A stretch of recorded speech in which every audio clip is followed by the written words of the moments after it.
No.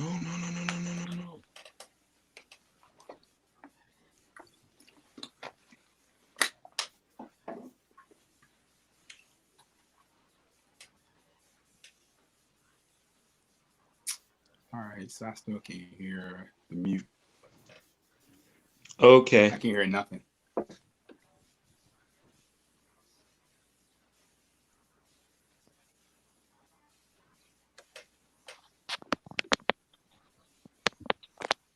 All right, we're live. All right.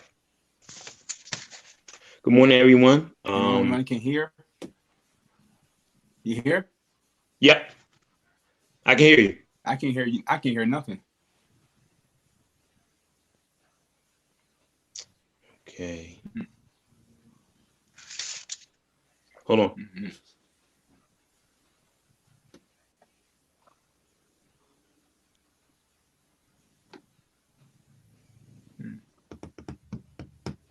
Got it.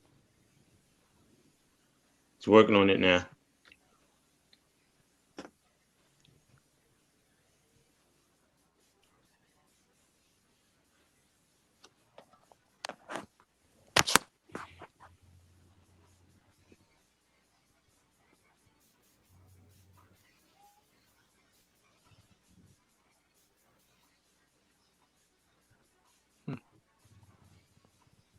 Yep.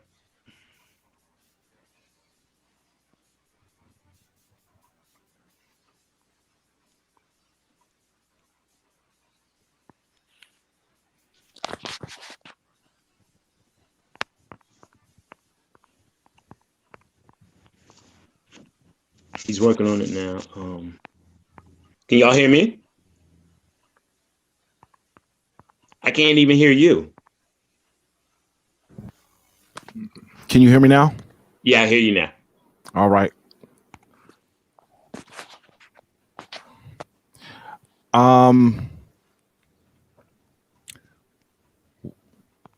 Why we Okay. So all right, I'm gonna roll. Let's go. All right. Okay, brothers and sisters, before we get into our topic, and we apologize for the technical difficulties, I want to first start off by saying Abibifahodie, Abibitumi, Hotep, Alafia, Shalom, and all Black laws for all Black people. Good morning, brothers and sisters, first-time listeners and viewers. Welcome to another edition of the Sonic Ngoma on Do the Knowledge Radio. We are happy and blessed to be with you once again. I am Oba Oláyínká with my co-host, Brother Khamuo Heru and Brother Farugh Maat. We are a unified body of concerned activists, visual artists, musicians, business owners, researchers, truth seekers, teachers, and healers. Our goal is to create dialogue surrounding people, music, culture, and politics as it relates to African people's sovereignty, autonomy, economic empowerment. Here represented as the Urban Shamans Productions, the Afrikan Independence Day Organizing Committee, and Be Mayat Incorporated. Before we jump into today's topic, we want to let you know that part of the Sonic Ngoma radio broadcast is brought to you by the Urban Shamans Productions, the Afrikan Independence Day Organizing Committee, Be Mayat Incorporated, Heru Custodial Maintenance and Home Repair Services, the Temple of the Black Messiah, and of course, Do the Knowledge Radio. So with that, I want to welcome you all who are listening and welcome you all who are watching live on YouTube to another edition of the Sonic Ngoma. I'm going to say peace to my brothers, the co-host, Brother Khamuo Heru and Brother Farugh Maat. How y'all brothers doing? How's everything going? Brother, doing well, man. Doing well as I can be. Black Power, brother. You know, everything is well. Khamuo, did you hear Khamuo? I didn't hear him. You didn't hear me? Okay. Over. Yes, sir. Okay. Did you hear Khamuo? Yes, sir. Oh, dang, I can't hear him. All right, so I don't know what to do about that because I need to hear my brother as well. Mm-hmm. Well, let me do something on my side, but y'all continue on with the program. Yes, sir. All right. So there's been a lot going on, as we know, in the news, especially this week. Many of us were alerted of an incident that took place back in February that we're now being notified about within the last, I would say, week and a half, as it relates to our brother Ahmaud Arbery. He callously was slain in cold blood in broad daylight in the state of Georgia while jogging by two white men. Just recently found out that the person who filmed the whole incident was not an innocent bystander, but that he was a co-conspirator in the whole plot to kill this young brother who was just merely jogging. It has a lot of our people in our community in uproar because the information coming out so late. The Georgia State Police, the governor, even the DA in that particular county tried to keep the information suppressed for a very, very long time. And in doing so, has caused a lot of anger within our community, being that many of our people want to know why the information on the death of Brother Ahmaud Arbery was not released earlier, sooner, that it takes the sting off of the issue. And we wanted to definitely open up the show with that and dedicate a little bit of time to talking about the Ahmaud Arbery murder in the state of Georgia. So with that, I'm gonna go to my brothers and Brother Farugh, if you can hear me. Yeah, I can hear you, brother. You can hear me? All right. Just, offering up some opinion, any new information that you've received within the last 24 to 48 hours on the Ahmaud Arbery murder. All right, yeah. So this morning, I ran this morning. I did my 2.23 mile running around my my rental unit, and just in solidarity with the brother and the cause. So I want to also give a shout out to Michael Cord, our local hero, and Brother Shura King. Work with those cats in the last couple of days. We got a lot of information done. Got some movement, some traction going on with the case.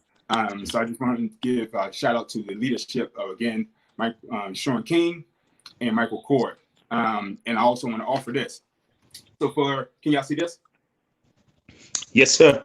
All right. So for anybody that's want to do take a screenshot, and then go to the website, and then anything that you can, you want to do the petition. If you didn't do the petition, this is your opportunity to do so. Again, it's www.runwithmarat.com. So again, screenshot this, go to the website, sign the petition, and they give you step-by-step things that you can do to kind of get the conviction. Because to get them arrested, that's a good thing. It's a step in the right direction. But you want to get them convicted. That's the legal way you want to do it. I want to do other things. I can't say what I want to do in my heart. So I did my run. A lot of people are doing the hashtag. I didn't do the hashtag because like I said, I just want to do out of solidarity to the brother. But I did, again, show this with his image and the website to go to get more information. And I like that you brought up the fact that it was 3 individuals that was involved. A lot of people don't know of the 3rd individual that was involved. A lot of people think that the video was just taken by a person, an innocent bystander, just happened to witness what was going on. And if you don't know the guy's name, his name is William Bryant. They call him Roddy Bryant or whatever the case may be. That they all was conspiracies in it. He was the reason why the brother had to take another route to try to run because they blocked him in. I'm not as versed as the information about it. These are the kind of things that I got, again, working with Sean King and Michael Cord, that got over, let me look at the numbers. They said with the assistance, they got $1.5 million, 1.4 million emails within the time when the video was released to now, based on the sharing. They also got over 5,000 signatures that I can confirm that was actually done within that short time. Again, when the video was posted to now, 25,000 phone calls. That was the reason why they did the things they did. That was the reason why the guys got arrested, because the pressure from the people, he got that done. Again, the brother name, the guy's name is William Bryant, Rowdy Bryant. In these actions, we pushing for a hate crime. This is a hate crime. If it happened to a Jew, it would be labeled as a hate crime. If it was done to a gay person, it'd be labeled as a hate crime. This is a hate crime. And I get so emotional when I think about, I mean, like, it's just, if we don't realize that we are in a state of war, if we don't realize that another action needs to be taken, I don't know what else needs to happen. Again, that's my piece on it. Again, this is the website. Go to the website, sign the petition, and push for the hate crime. I mean, because like the story changed so many times. So when the first story broke out, they went to the local police, went to her house, and said that he was part of a armed robbery, and the owner of the house, killed him. Now, this is a story given to the mother from the local police. So to see this video now just totally dismiss the whole story. So right. It goes to figures like, damn, like they in on it. You know what I mean? So it's like, it's so much bigger than just, it's so much bigger than that. And they changed the story 3 times. First, he was killed by the owner. Secondly, it was self-defense. This video totally knocked that out the box, all right? And it shows a third conspirator. So if this is not in, oh my goodness, in the investigation, when they got individual investigators from, I guess one from New York, one from Atlanta, I can't remember where the other person came from, but in 36 hours, they was able to say, we need to charge these dudes with a crime of murder. In 36 hours. Wow. This happened May 23rd. I mean, February 23rd. And they had no arrest, no nothing. And so these 3 individuals come in and do the investigation in 36 hours, come to the conclusion that this is murder. It's bullshit, man. And I'm like, so, yo, I'm telling you, the actions that I'm about to start taking, bro. I mean, already, like, I'm about to reach out to my Ture with Black Guns Matter. Michael Cord, again, we're going to talk about some things. And it's time to just really, like, do what we supposed to have been doing a long time ago, bro. Long time ago.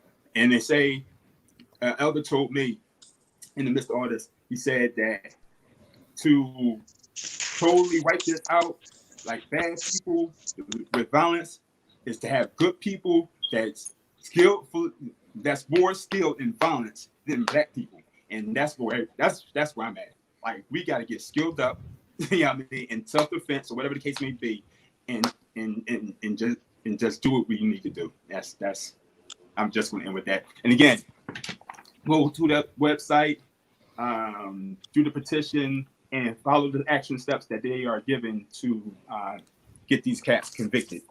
And still, the third guy hasn't been arrested yet, so that needs to be handled as well. Brother Khamuo, I know you and I talked Thursday night.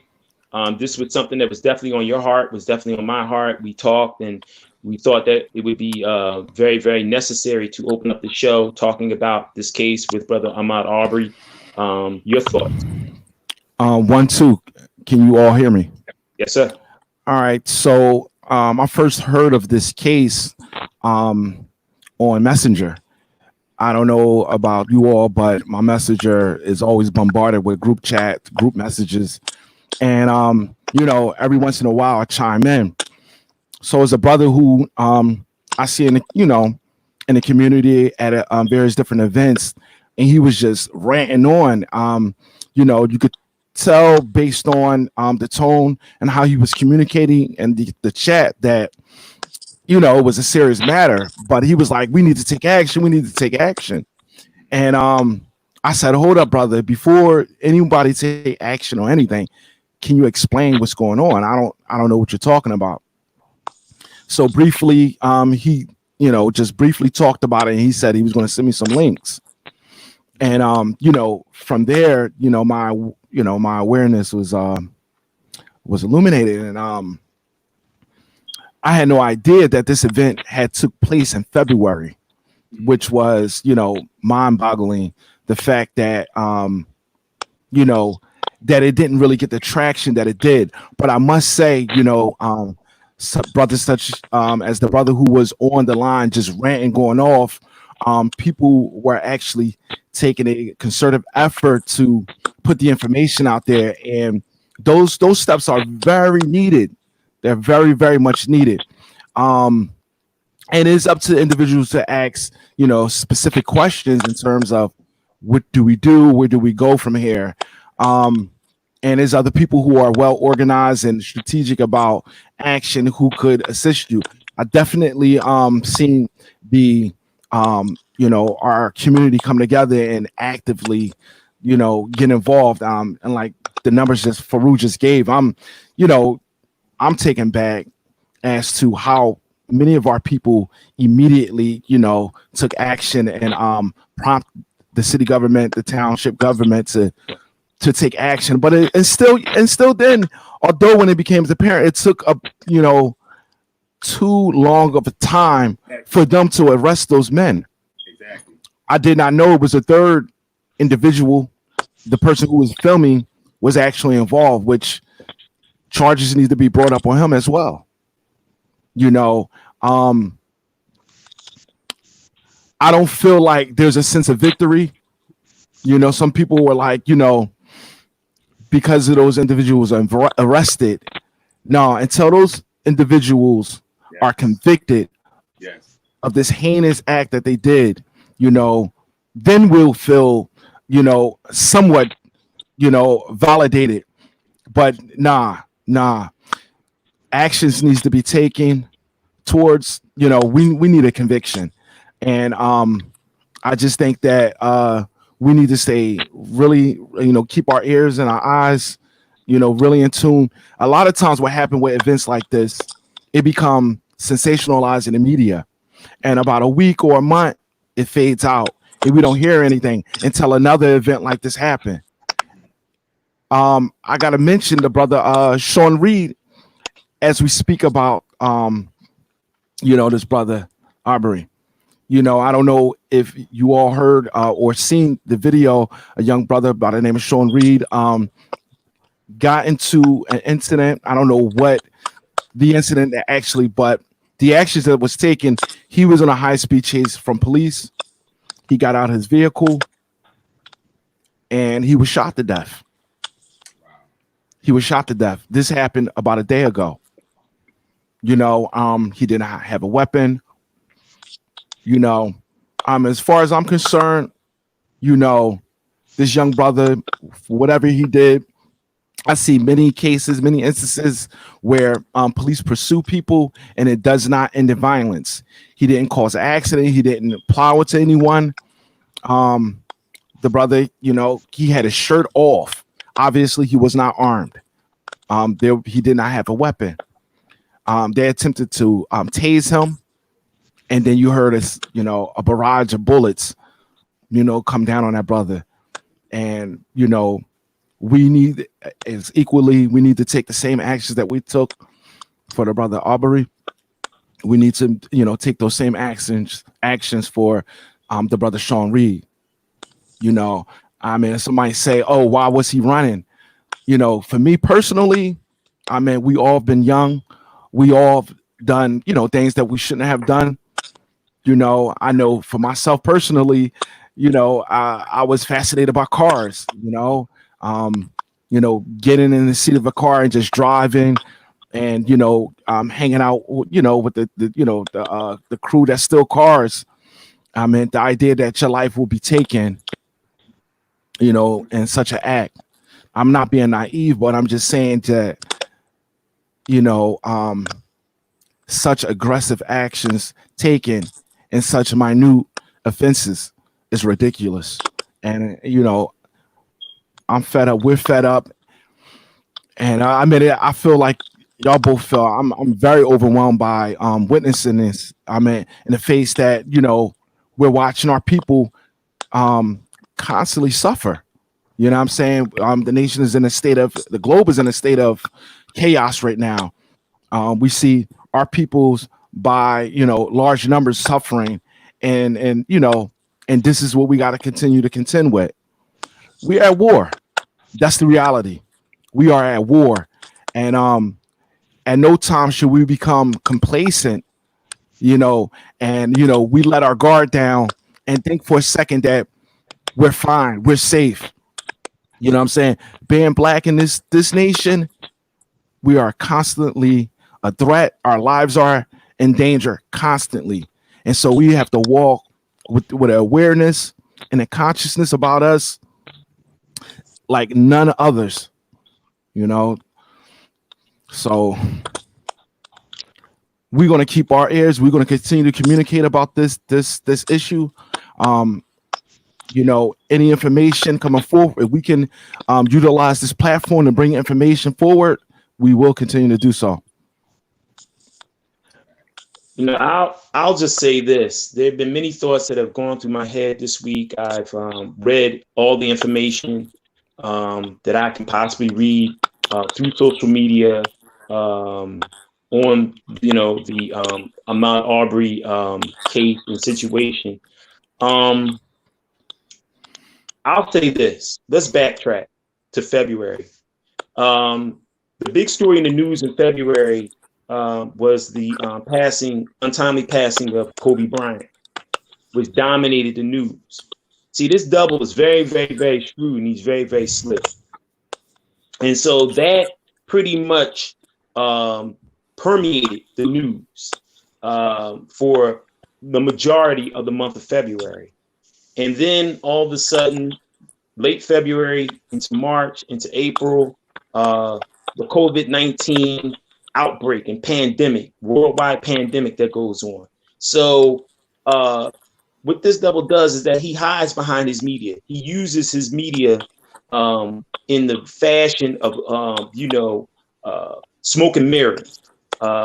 It's like he uses it as a mirage to cover up, to hide, to conceal real news.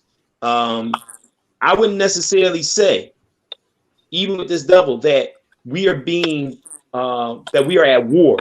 I would say what Mama Marimba Ani says, that we are being warred upon, because we as a people in this country and throughout the world have not developed an effective strategy and implemented that strategy to fight back.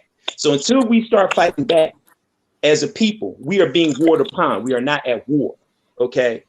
Ahmaud Arbery is in the same vein as Mike Brown, as Freddie Gray, as Sandra Bland, as anybody who has been killed, Trayvon Martin, within the last 8 to 10 years, okay, and beyond. All right.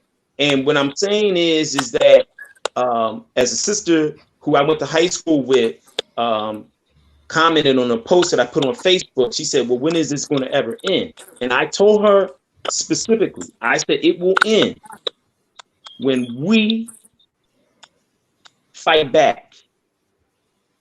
That's self-explanatory in itself. Because I had a conversation with my own biological brother this week, and he says, well, you know, they got the gun, they got the weapons, they got this, they got that. We ain't ready to do anything. I'm tired of hearing about what we're not able to do, what we're not ready to do. You know what I'm saying? We are being warred upon. So you're telling me, since we're not capable of fighting this enemy, since we don't have the weapons or the sophistication that he has, we're supposed to continue to sit on our knees and do nothing. You know what I mean? we're supposed to continue to be victims and do nothing. You know, because we can't do anything against him. You know, he's the great white man. We can't do anything against him. You know what I mean? They can kill us, they can shoot us, they can brutalize us, they can continue to do these things, but we can't do anything. We're not ready to do anything. So when I said, well, what are we supposed to do? And he says, well, you know, I don't know. It can't be on one end, I don't know what to do, but at the same time, we can't do nothing. Either we got to pick and choose which side or what we need to do. But we know exactly that in our hearts and our minds and our spirit, that this will never change until you fight back. It's like a bully that continues to take your lunch money, continues to take your milk money every day. And you tired of going home hungry. You tired of going home thirsty. You know what I mean? You're tired of it. The anger just builds in you and grows and grows and grows and grows. And the only way you're going to get a goddamn bully off your goddamn back is that you got to fight that motherfucker back. You got to get so angry. You know what I'm saying? You've taken so much stuff off of this individual. And that's exactly the situation we put ourselves in. So when you see Freddie Gray, when you see Trayvon Martin, when you see Mike Brown, when you see, you know, Amadou Diallo, when you see, you know, Sandra Bland, when you see this situation with Ahmaud Arbery, it just continues to build and build and build and build and build and build. How long are we going to continue to let this stuff build? That's the question. We can protest, we can march, we can write, you know, letters to the government and everything like that. It's still not going to stop this damn double from killing us until we say, and I've been at that point. You know what I'm saying? If we're going to move, we got to move now. If we're going to do this thing, we got to do this thing now. The time for talk and half measures is over. We got to handle action now. And that's the thing. It's going to continue to happen unless you sit back and just, you know, don't do anything. Evil triumphs because good people sit back, knowing what they have to do and decide to do nothing. Them days are over. You know what I mean? Those days are over. And so we got to really, really critically look at what is going on here. This was designed. All the media was nothing but subterfuge, and it was used as a smoke screen because this happened back in February, and now it's May. As a matter of fact, today's date is May the 9th, you know, 2020. So we got to understand that this was done by design. The DA never prosecuted. The governor is friends of the people who murdered Ahmaud. Intended to do nothing. Let this slide and allow for the news to have your mind so concentrated and so focused on COVID-19, on the death of Kobe Bryant, who was my favorite player, by the way. But like I said, once again, if we knew the information, I would have put that shit down because it's more important to focus on and to develop strategy to deal with this situation with Brother Ahmaud. But that's how the media works. And they control the media. So they can put, you know what I mean, mirrors and smoke and mirrors up and everything like that to have our people deceived. But yes, you know, we got to really, really critically look at this because it's going to continue. We sit back and do nothing, another person is going to get killed. You know what I'm saying? Whether it be by a cop or by a so-called civilian, you know? So that's the thing. And that's my thoughts on it. There is no sitting back and continue to allow for this thing to happen and continue for this thing to build. Let the goddamn stack blow. That's how I feel. Let it blow. And let the chips fall where they may. All right. Let me add this one last thing I want to add in there. His birthday was yesterday. And so that's why everybody was doing the run with Mariah, because his birthday was yesterday. And so all weekend, they're asking people that have white T-shirts and run the 2.23 miles, which represents the day that he was actually murdered. And again, go to the website, find the petition. And he was born on Mother's Day that year. So this is like a heavy load for the mom to celebrate Mother's Day without her son, and his son was actually born on Mother's Day that year. So with a heavy heart, I ask that you go to the website, and if you can, I'm not much of a runner, but I feel I guess it's like my it's solidarity with him and his family and what they're going through. Solidarity to all those that signed the petition and got the two arrested. We still got work to do. And that's it. Okay. So we will continue to discuss this case as we do each and every week, as far as the subject matter and topics that we discuss on this program. So you will be hearing a lot more about what it is that is going on currently with the Aubrey case. And at the same time, wherever you all are at, wherever you all are listening, wherever you all are viewing, the towns and cities in which you are in, we have to become active. And yes, it's to me, on a personal note, it's great to jog, and it's great to acknowledge, him by, jogging and things of that nature. But we have to really, really, really put some plans of action where we're at, together on a more self-defense, militaristic level. And we have to combat what is going on, whether it's a so-called civilian making a citizen's arrest or a goddamn cop. It don't matter. We have to do more. We are being warred upon.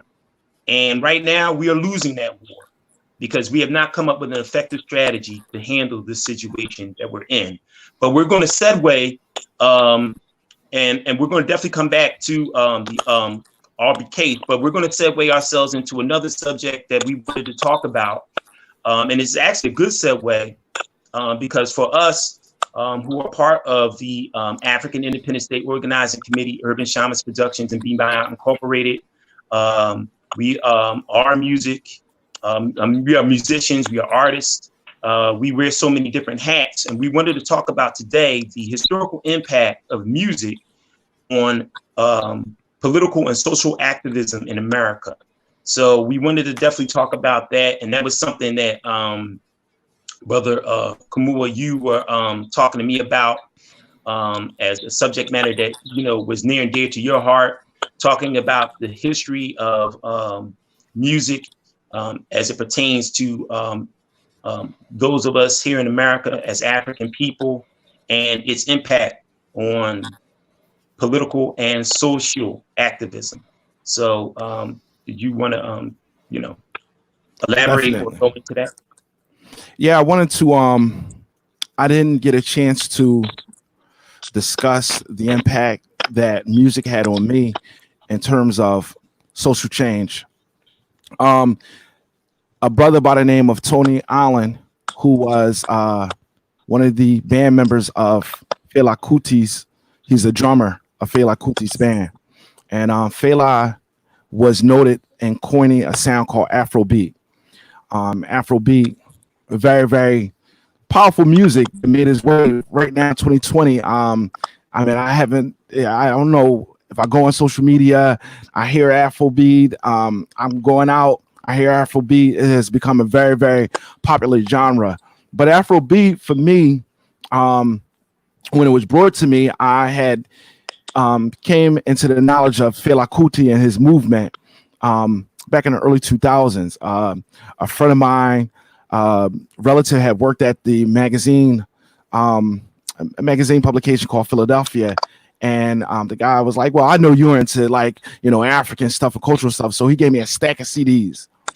Well, you know, at this time, the Philadelphia magazine had did a piece on Fela Kuti.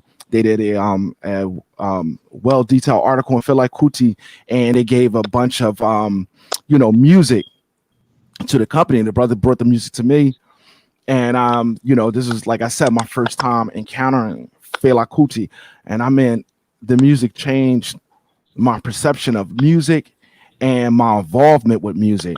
So I, you know, the brother, Tony Allen, the drummer, the musician, the legend,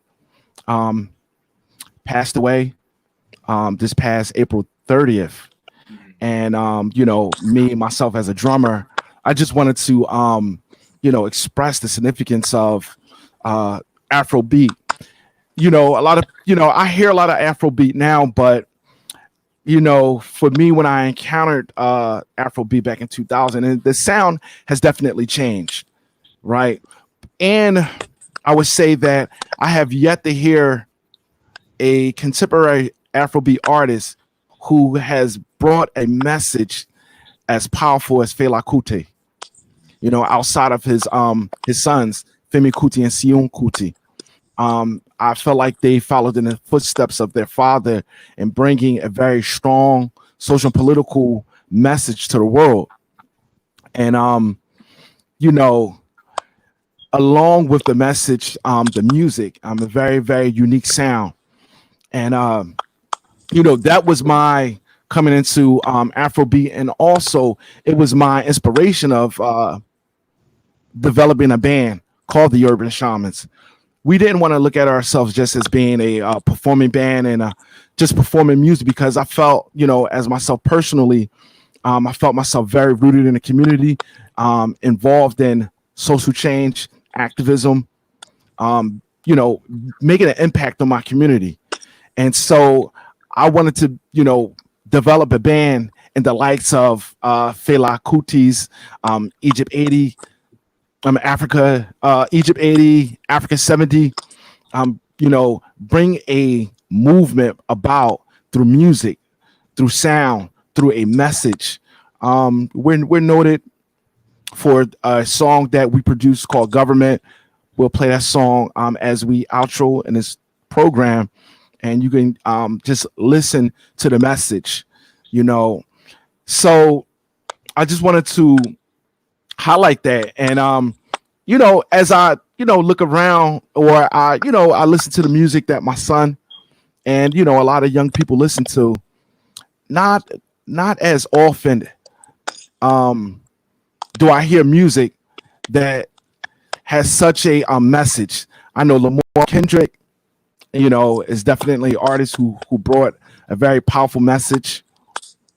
And I was just like reflecting back, you know, in my youth, the artists who influenced me, who, you know, got my wheels turning, who inspired me in terms of their message.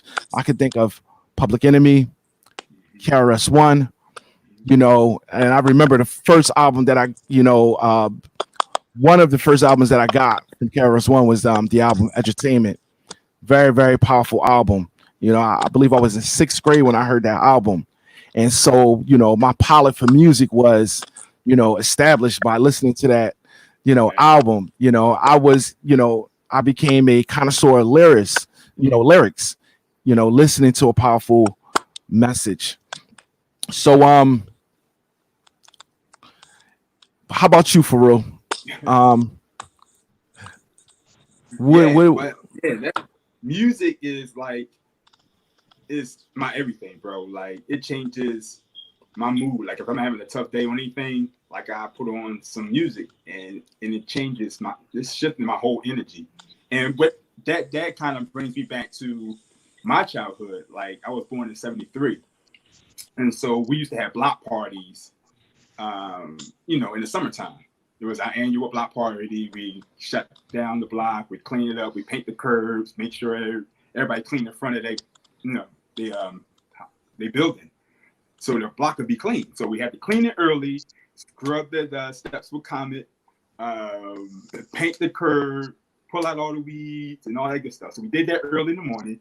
And so when we were successful in that task, we brought out the grills, we started playing music and blah, blah, blah, right? So we'll play music, and these are music from the 70s and 80s, you know, Whispers, OJs, things like that. But I noticed a significant difference when James Brown, Black and I'm Proud came on. And so when that song came on, I noticed in my early ages, I noticed the shift in energy when that song came on. Okay. You see like the pride, the sparkle in the eyes of my elders. And I'm looking like, what the hell is going on? But it felt great. You know what I'm saying? You notice the drinks sit down and when this song came on. So in exchange of the drinks, they put the drinks down and the Black Power fist went up. The power of music. And so when I saw that, I was like, dang. I mean, I didn't know the significance of it until I got older, of course. But I remember like that energy shift, the smile on people's faces just got wider when that song came on. And I'm like, yeah, it's a funky tune. Yeah, say it loud. I'm Black. And it's the chant. So you hear this chanting of I'm Black and I'm proud. I'm Black and I'm proud amongst hundreds of individuals at the same time. That is powerful, bro. Yeah, I mean, yes, sir. That was my introduction to music that was purposeful and had a positive intent, and that shaped my whole music genre. So I started immediately gravitating to artists as early as Public Enemy, KRS-One, Yes, X-Clan. You know what I mean? So like X-Clan was like my absolute favorite. You know what I mean? Because they spoke to me. You know, everybody else is praising Martin Luther King and stuff like that. But my hero was Malcolm X. You know, by any means necessary. You know what I mean? Harriet Tubman. So these were my heroes, and X-Clan spoke to that. So like with that music, that shaped me. So that, but you know, it's a powerful tool to inform and inspire. That's the way I look at it. Performing for me is a political act. We got to be responsible with the content that we are producing and sharing with the people. And so with that, we have a responsibility to our people. We come from a long lineage of griots who had the responsibility of passing on moral content to the village. That's the responsibility that I accept as an artist. And so with that, and that's why I was like, that's why I appreciate Urban Shaman so much.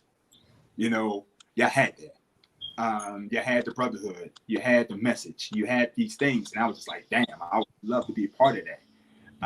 So to be part of something so great, thank you so much, brother, for that. To be part of something so great and so profound, I'm grateful. And to extend it to a point to where we're cutting, not only are we empowering and inspiring people, we are also providing jobs for people and providing an income for people. And so this is everything that I want to accomplish in life. And so we're doing it and using that as a platform to do so. So music is everything for me, bro.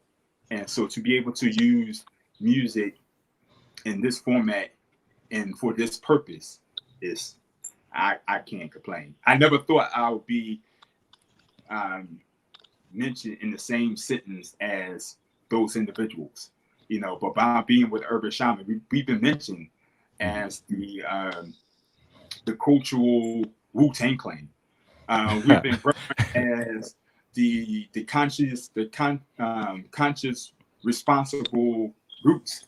So to be mentioned in the same breath as these individuals who doing great things in the world, I never thought I'd be a part of anything like that. And so I thank you I know I thank you all the time, but I want to use this opportunity to just thank you publicly for the opportunity, embracing me and embracing my purpose and my vision. And, you know, now we absolutely, man.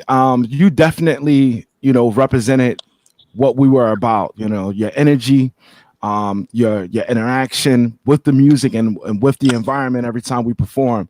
And I just knew you as a brother. I knew what you're about. I knew your heart, you know what I'm saying? And, you know, that's what we built this on, surrounding ourselves by individuals who had the heart and who had, you know, the way of life that was in tune with our mission. So, you know, Oba, the question was there an artist or artists that influenced you in terms of social and political activism, you know, and your, you know, your interaction with music throughout your life? Well, from very young, both you brothers know my story. You know, I was born into the movement. So, you know, I'm a child of the movement. I'm a child of the African cultural restoration movement, which is now today known as Sankofa movement. So I was born into the movement. And so my father, growing up as a child in the Mount Airy section of the city of Philadelphia, used to play on his record player, The Last Poets, Bill Scott Hearn, The Watts Prophets. See, I grew up influenced by those artists from a very, very, very young age.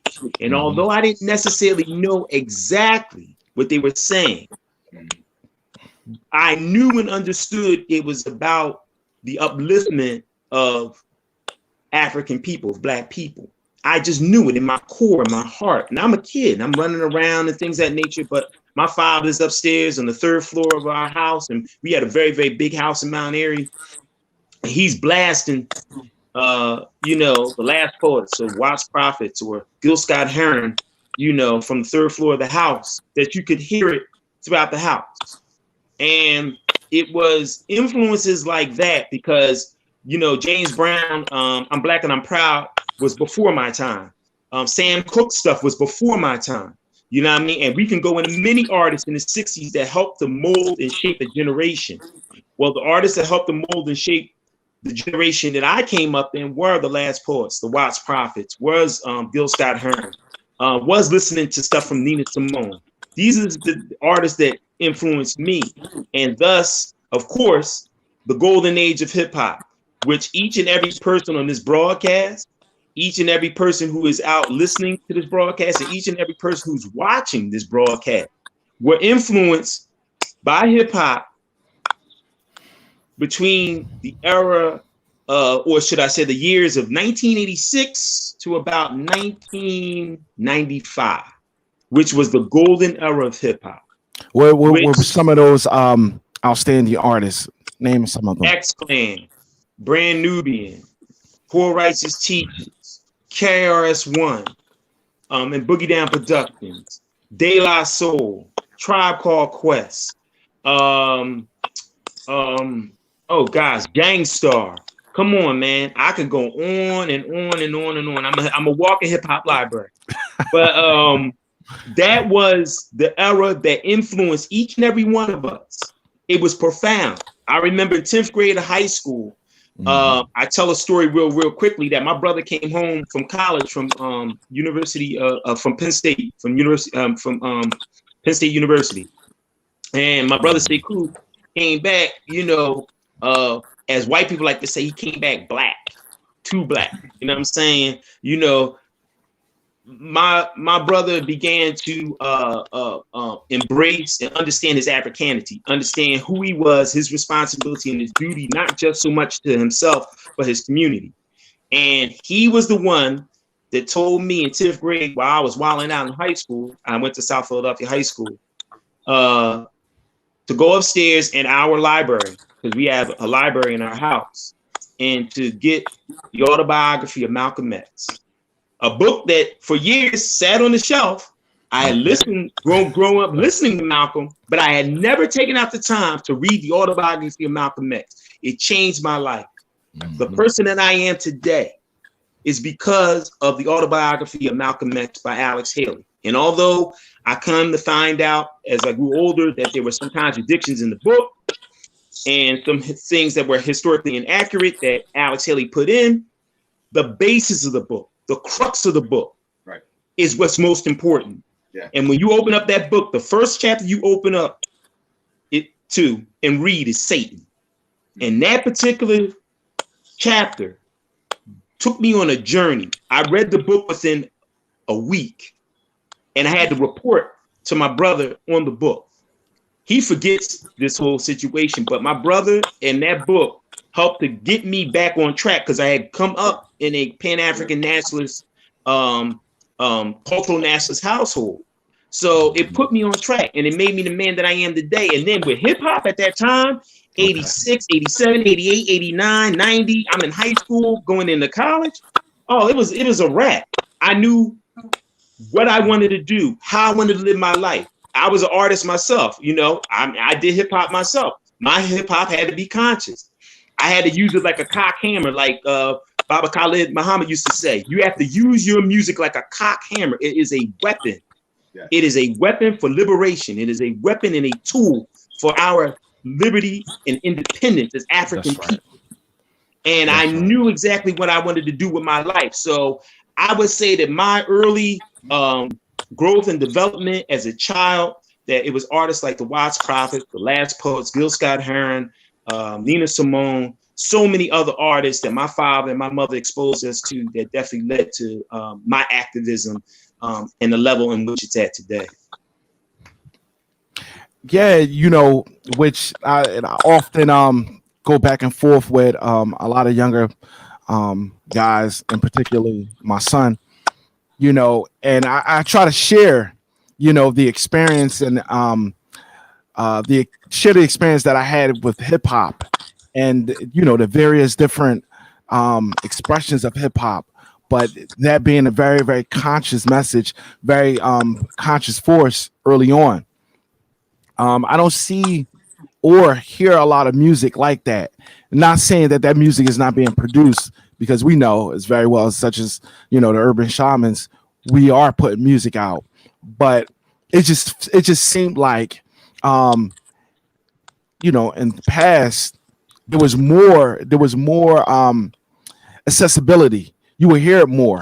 The popularity of the music and the message was even more so.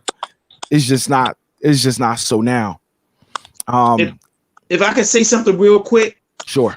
What the golden age of hip hop did in 87, 88 is that it reintroduced us to Malcolm. It reintroduced us to the most honorable Elijah Muhammad. See, we had already understood the importance of these individuals. It reintroduced us to the honorable Marcus Mosiah Garvey. It reintroduced us, you know what I mean, to the honorable Minister Louis Farrakhan. It reintroduced us to who we were as African people. X-Clan came out, profound on my life, and understanding that, you know, how I grew up, you know what I mean, that there were individuals who were devoted to the resurrection rise of African people, you know. And also too, we got to realize that music at that time, for the three of us and for those who are listening and watching, it did something to you. There was a fire that was built in you that they had to extinguish. And when I mean they had to extinguish, talk about the industry itself. Yes, sir. This is why, you know, situations like Ahmaud Arbery can happen and we're not really taking action, because the music today is not really supporting the type of action as Africans we have to take. We're being warred upon. So that means we have to become in a defensive mindset to defend ourselves militaristically, to defend ourselves and our families. The music is not supporting that.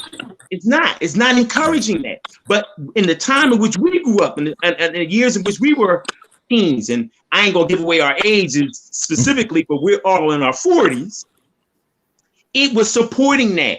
So when I was going to high school, I was debating my teachers in history in social studies. I was debating them off of things that I was reading and studying and things that I was getting from the music and lectures that I was going to. I was going to lectures on college campuses in 10th grade.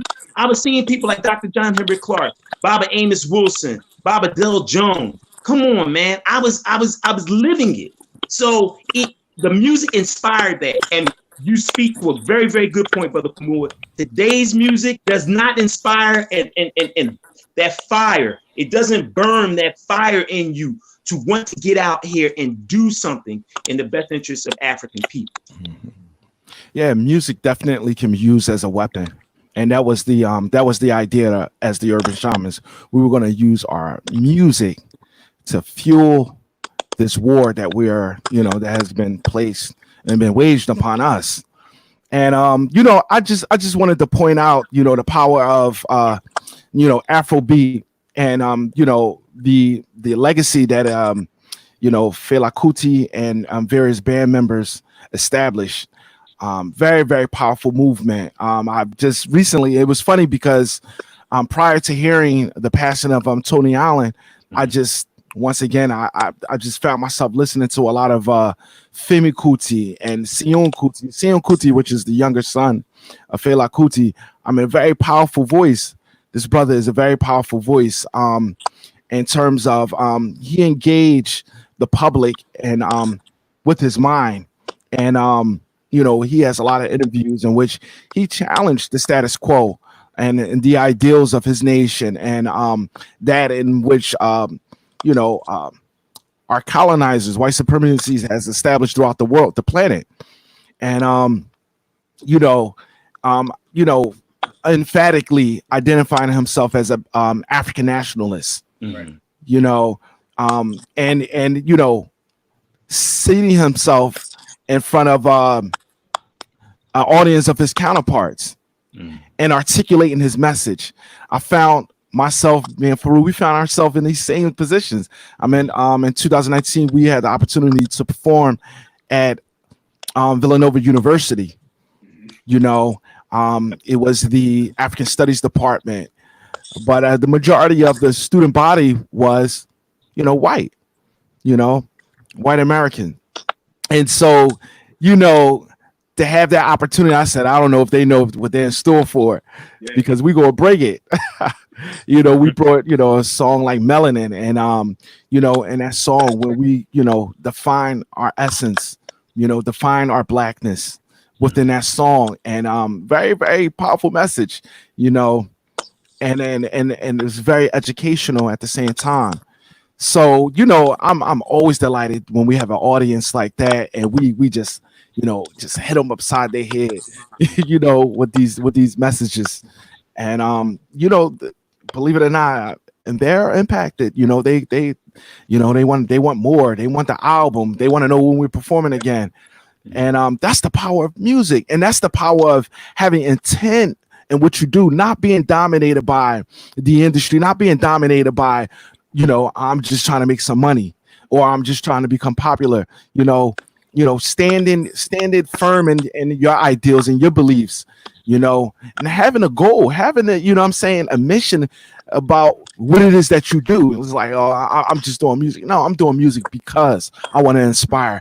I want to move people. I want to make change, And so that's what I felt about, Afrobeat. That's what made Afrobeat very distinctive. I hear a lot of Afrobeat music now, but I don't hear the distinctive, the difference between a lot of music that was produced at that time. It was the message that Fela stood behind, his band stood behind. It was the message. Yes, it was a very distinctive sound that they were able to develop. But I just, I'm listening to a lot of artists now, Afrobeat artists, and I'm like, no, I'm not. The groove is tough, but the message isn't there. That's why I love reggae. Reggae music comes with a very, very powerful, spiritual, cultural, conscious message. Yeah. Their music is definitely incomplete. It is definitely absolutely. Absolutely. I've was watching a documentary yesterday, and there's an artist out of Gambia by the name of Killer Ace.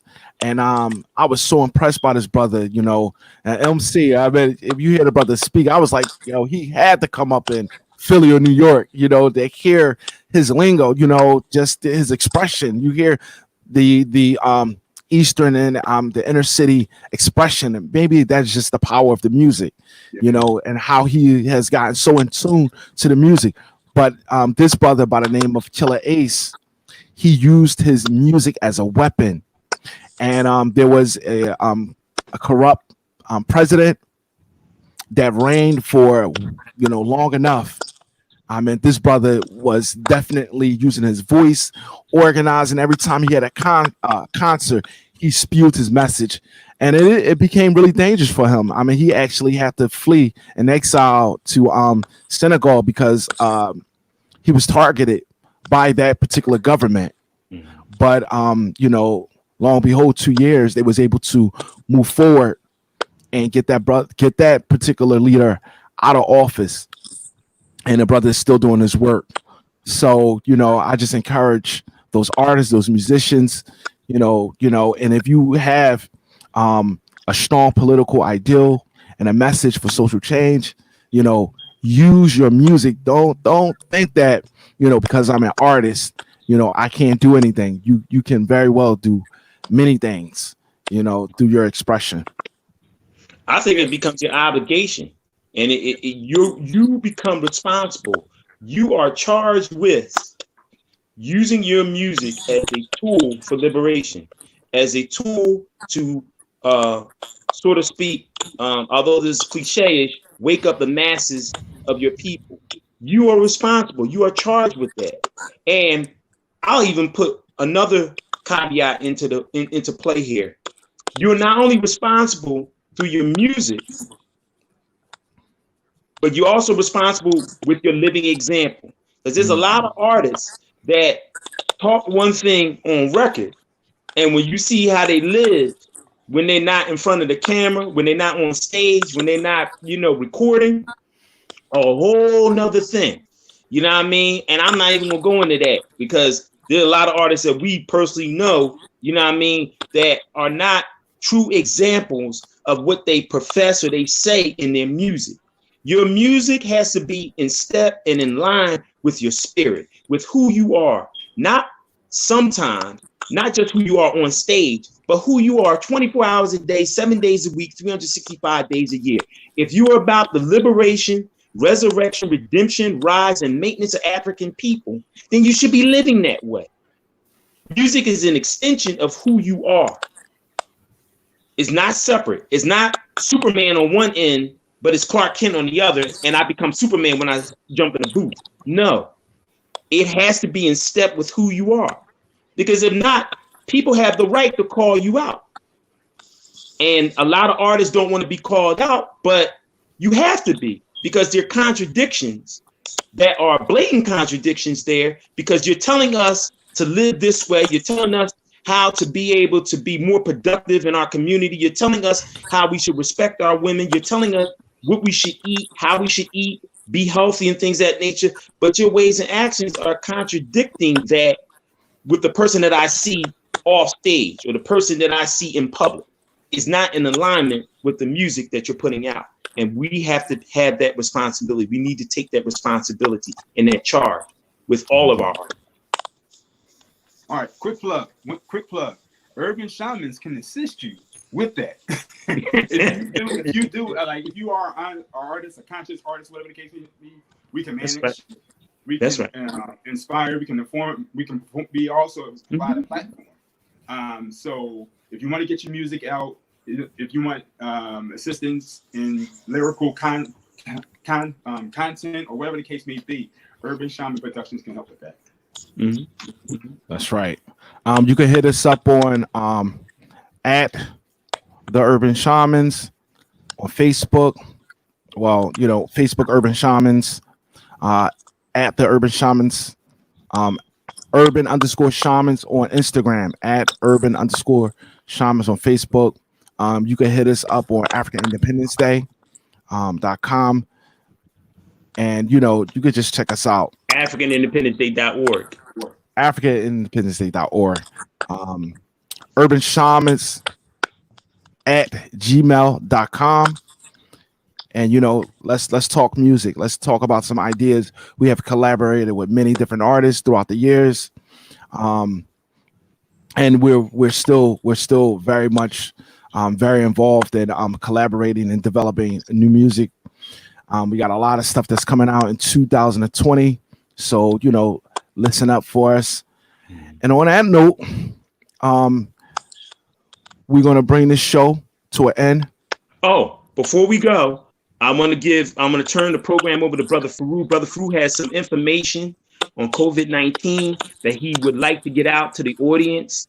I definitely would like the audience who are listening, audience who are watching, to really take into this pertinent information that Brother Farugh has, which can be very, very helpful. We need to be able to be mindful of the fact that we need to be able to share resources, information during these times, because no one's looking out for African people. The only people that are looking out for us is us. So with that, I'm going to turn that over to Brother Farugh, and then we'll close the show. All right. All right. So with that as well, we also do workshops and educational structure, all that stuff. So it's not just pertaining to just music and artistry, things of nature. If you have political views, if you have any kind of thing that's productive in freeing the minds of our African people, we are about. So we provide a great platform to get your message out. So hit us up, look us up. So, and my beliefs is that education, information, education kind of neutralizes fear. And the media is pushing this whole fear, put on a mask, wear gloves, don't be amongst 10 people, or whatever the case may be. And saying that, I would like for you to look up this sister. All right. Julie Mokovich. All right.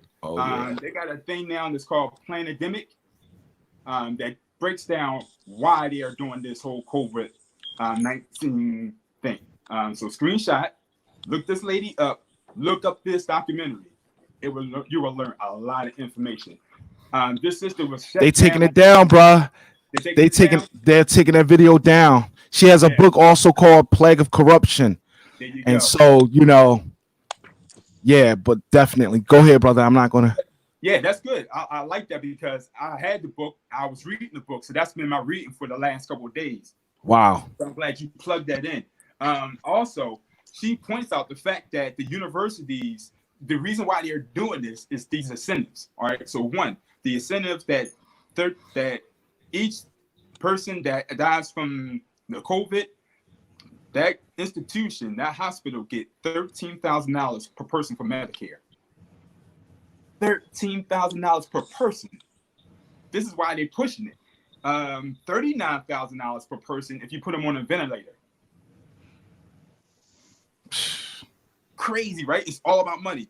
They also like the university get patent royalties from every time somebody do something with the whole COVID-19.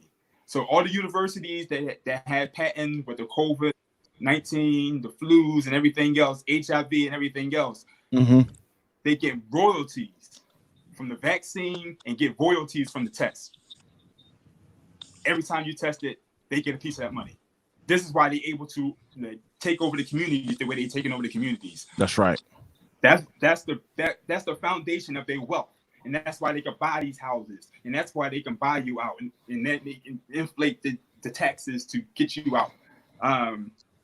So with the end, she is the sister who also showed that this is these things that jumps from animals to humans.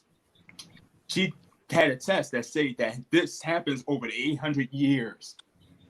Like this thing don't happen naturally in a 10-year period.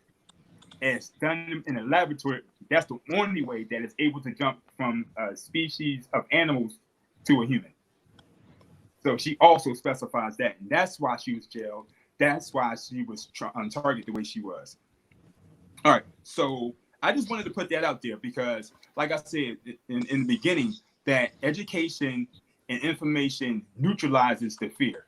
And so I just wanted to put that out there. Also, I want to put out there that our immune system is strong because of the virus and the bacteria that they telling us to stay away from. The immune system is totally built on that. So the more virus you encounter and the more bacteria you encounter, the white blood cells naturally create antibodies to combat that. So the fact that we're like secluding ourselves, we are weakening our immune system. And that why we're dealing with shelter in place, while we're dealing with this home quarantine, that's actually not helping us. That is hurting us. We have to connect with our environment. You must go outside. You must deal with some form of bacteria. All bacteria is not bad bacteria. Exactly. But once again, the news and the media will have you think that any kind of bacteria is bad and negative and things. No, there are good bacteria out here. And I definitely agree with you on that, Brother Farugh. And so, yeah, I just wanted to warn people with that, because the longer you stay in, go outside. You don't have to be in contact with people or whatever the case may be. Go out. The sun is good for us. Vitamin D. It's medicine for us. Plenty of it out there today. Get some air, walk around. Like I said, when I did my jog this morning, I felt so good because I'm not normally a jogger. But breathing in the air, the more oxygen I was getting inside my body and things of that nature, felt good to me. Nice. And let's be honest. Yeah. No, go ahead. And the whole fact with the whole mask thing. Yes. All right. So when you wear a mask 24/7, like people they are telling you to do, when you wear a mask like that, you're inhaling the carbon monoxide. You're inhaling the stuff that the body are pushing out. So think about it. Like if you put the mask on, you're not getting the oxygen that the body needs to heal itself. So these people know what they're doing when they are like they're fucking us up, and we are willingly going on with it because we're not critical thinkers. We need to become critical thinkers. This is why I'm shouting this lady out, shouting out this documentary, because again, education and information neutralizes fear. So show us that name again. Judy Makovitz. All right.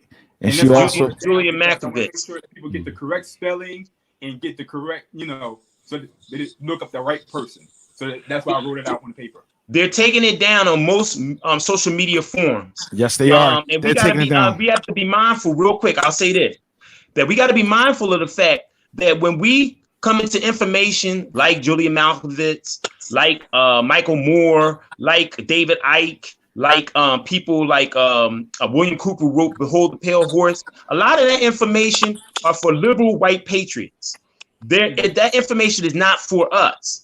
But somehow, some way, there are those of us who stumble upon this information and it leaks out beyond the white liberal patriot community into our community. And it's pertinent in a sense that we have to utilize it in the best interest of African people, because Michael Moore, David Icke, people like Jordan Maxwell, people like William Cooper, and even Julia Malkovich is not doing it per se, because I want to help Black people. No, they're putting it out here for white liberal patriots and putting this information out to help their people. We're just stumbling upon it and looking at it and taking the best part of that information and striving to utilize it in the best interest of our people, of our families, of our children, and things of that nature. So, they're taking it down on most social media platforms. Matter of fact, I've had it sent to me on a couple of different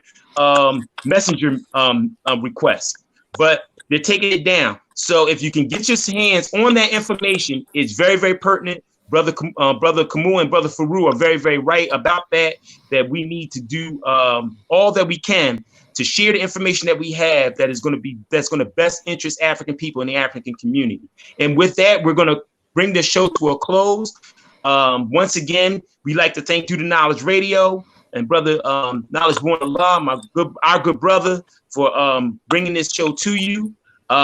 You can reach us once again at AfrakanIndependenceDay.org. African, spelled AFRAKAN, AfrikanIndependenceDay.org. That's our official website, as well as you can contact us on Gmail at AfrikanIndependenceDay@gmail.com. African is also spelled AFRAKAN. As well as you can reach us at Facebook, facebook.com/16th Annual African Independence Day Mayat Celebration 2020. As you can see right there below. And you can also reach us on IG, on Instagram at African_Independence Day. And you can also give us a call on our business line, which is 24 hours, 7 days a week at 267-521-1544. Once again, that's 267-521-1544 for any information about African Independence Day or the Pan-African Do for Self Junkanoo. If you want to be a participant, you want to perform, you want to vend, please contact us anytime. So with that, we're going to say peace to our brothers and sisters, WUCUSU, Abibifahoodie, Abibitumi, Black Power, Raise First. My brothers, love y'all. Brother Farugh, Brother Khamuo. We'll see you all next week. Black Power, Black Power. Black Power. Peace. Peace.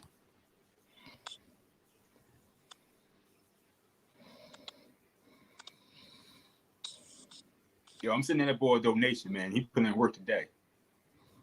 What was that? It's a born knowledge born. I'm giving him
Government is really the people. Some people not love the people. The people can't govern the people. So government govern the people. And that's why my people not equal. One.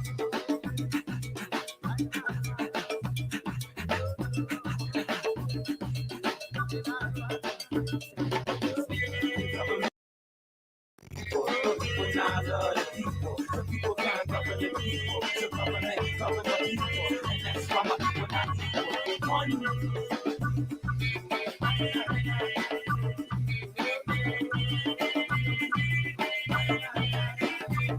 Solar winds charge the air of the atmosphere. It's joy versus fear. The fabric of this illusional time we must tear. The war carved in the jungles of the west. And sit with the holy breath. Rock of death. Shall bless our celestial government. Ain't no love in a place for capitalism. There's no love in a place of capitalism. This whole world becomes a prison. And it's a darkness we start sleeping. Ain't no love in a place where there's capitalism. It's darkness we start sleeping. The world starts to feel like a prison. But by the chain in the hand of the Most High God, we begin to elevate, levitate. As to these tracks we concentrate.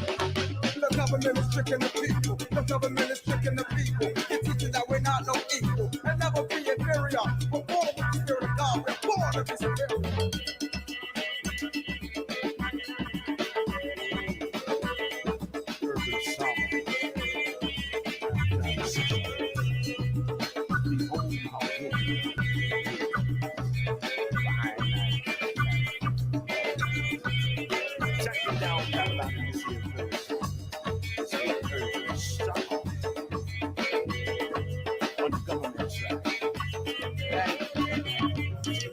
Man, give me back my freedom. I'm Mr. Government man, give me back my brother. Mr. Government man, give me back my leave me alone. No. Hey, Mr. Government man, give me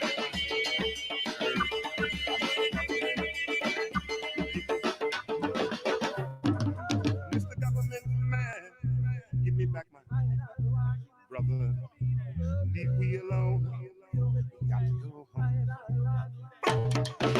No more guns, no more crack, no more black, fuck that. No more guns, no more crack, no more black, fuck that. The government is tricky. Nazis, communists, terrorists, it's always the enemy. See, that's just a strategy. Make the people fear for their life, take their natural resources to raise the price. But see, if we unite, we can make them honor the civil rights they ride.